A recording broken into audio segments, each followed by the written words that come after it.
You ever have one of those mornings where you realize in a split second that your whole life's about to change and not just yours, but maybe a whole neighborhood's too? That was me standing there at sunrise on the ridge, hands shaking, a little clutching this official-looking document that, if I'm being honest, felt like a stick of dynamite ready to go off in the right hands. Below me, Crawford Estates shimmered in that golden light, 68 luxury homes, tiled roofs, glinting, each one worth at least $750,000, lined up in perfect magazine-ready rows. And every last one of them was sitting on land that, according to the paper I was holding, didn't belong to them or their beloved HOA president, Victoria Crawford. It belonged to me. You should have seen her down there, too, pacing next to her white Mercedes phone pressed to her ear, shouting so loud I could practically hear $57 million in taxes. He can't do this clear as day, even from 2 football fields away. Oh, but I could. And I did. That paper in my hand had the county seal all notarized and legal. Creation of the Thorn Infrastructure Improvement District, covering every inch of those 200 acres Victoria thought were her kingdom. Tax rate 18% of assessed value. Each house now worth $4.7 million on paper. Do the math, and you'll see why her head was about to pop right off her shoulders. But back up a sec. How does a regular guy like me end up owning a slice of suburban paradise for a single buck? No, it wasn't some grandfather's secret will. The truth's way crazier. See, I spent 10 years with the IRS chasing down cartels and fraudsters, was even the agent who seized this exact patch of swampy nothing from the Delgado cartel. Most folks figured it was all mud and mosquitoes, not worth more than a few bucks for hunting rights. So when it went up at a county auction and nobody else dared blink, I picked up 200 acres for $1. But I remembered something everyone else missed. The real property lines stretched way past the old survey markers, wrapping right under those shiny new homes. Let me tell you, if you're tired of HOA bullies getting away with murder, you're going to want to hear what happened next. Maybe hit that button drop a thanks if this keeps one more person from getting steamrolled by folks like Victoria.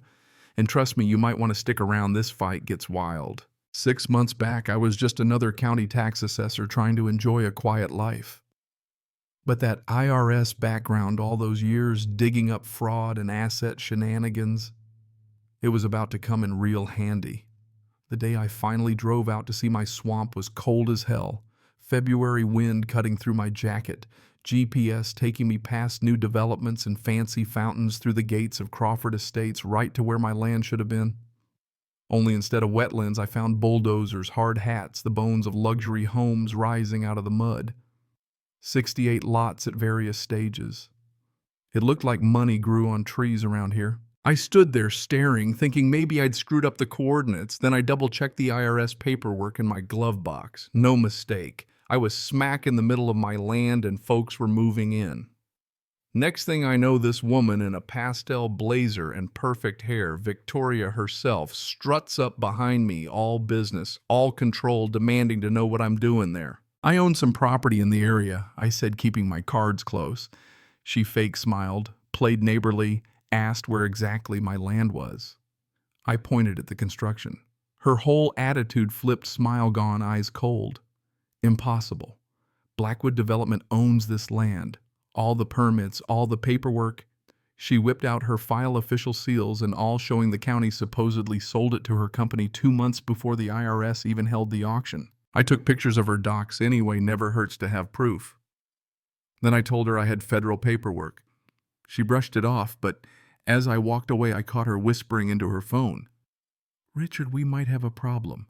This Mason Thorne is claiming he owns Crawford Estates." Yeah, that happened. At home, I tore through every file I could find. IRS records showed the cartel bought the land for laundering, then lost it to seizure. Then it went to federal auction, my auction.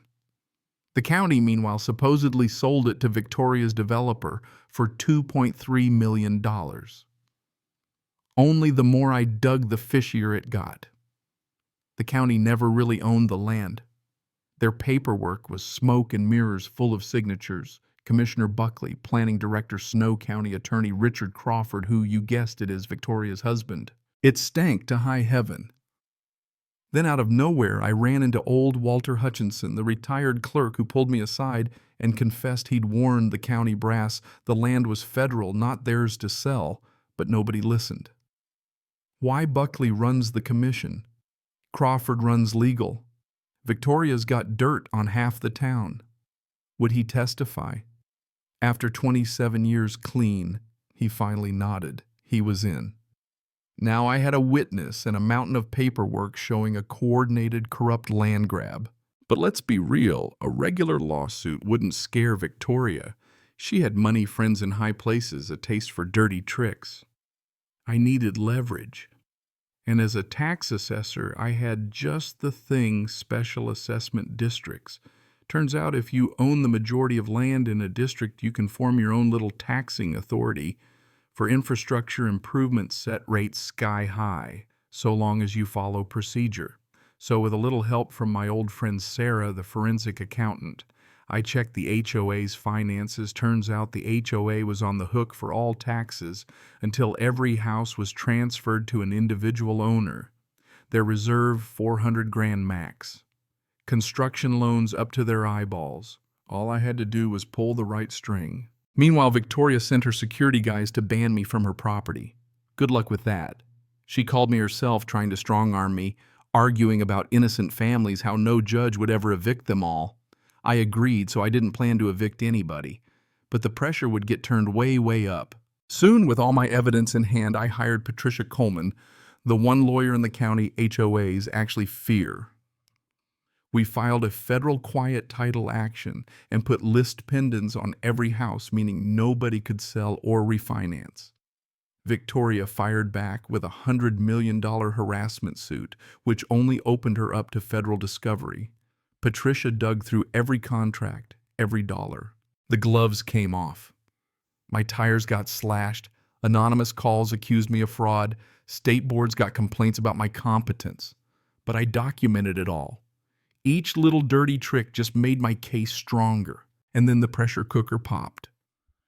The bank holding Blackwood's construction loan caught wind of my filings, threatened to call in $18 million unless the title issues were fixed. Victoria scrambled to raise cash, called an emergency HOA meeting, but it was too late.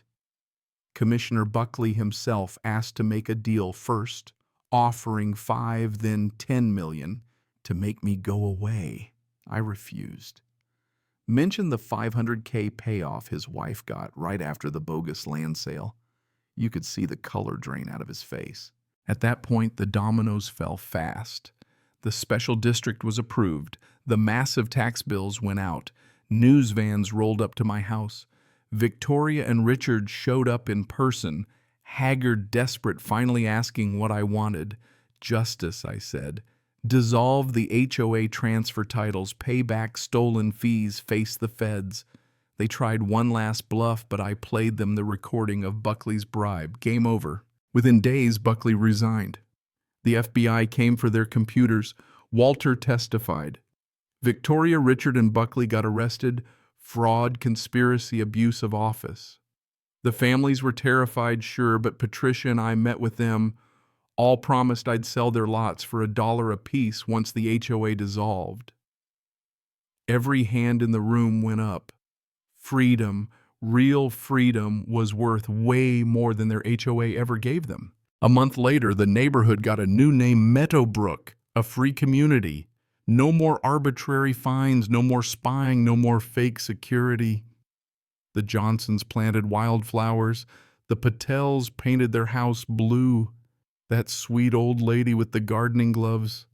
She tore up her lawn, grew tomatoes and squash, and handed out veggies at block parties. I set aside the wetlands for restoration. The place came alive. The day I got my federal restitution check, $2.3 million, I drove straight to Walter's house and told him I'm starting a legal aid fund for HOA abuse victims. The Diana Foster Fund, in honor of the woman Victoria tried to ruin years ago. In its first year, it helped 17 families. Small victories, but for those folks, it meant the world.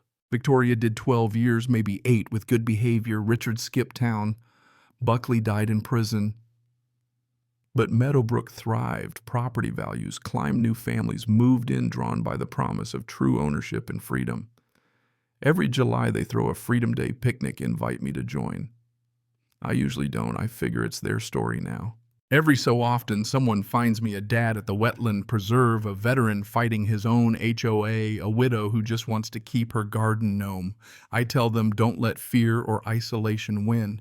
All it takes is one person willing to pull the right thread to stand up to the empire of paperwork and lies. So if you're listening to this stuck in your own HOA mess, know this freedom is possible. Justice isn't always about punishment. Sometimes it's about giving people back what should have been theirs all along. That's the real win. What would you have done in my shoes? Fought, negotiated, walked away? Drop your thoughts in the comments. And if you've ever tangled with an HOA, share your story. Because the more light we shine, the less darkness these bullies have to hide in.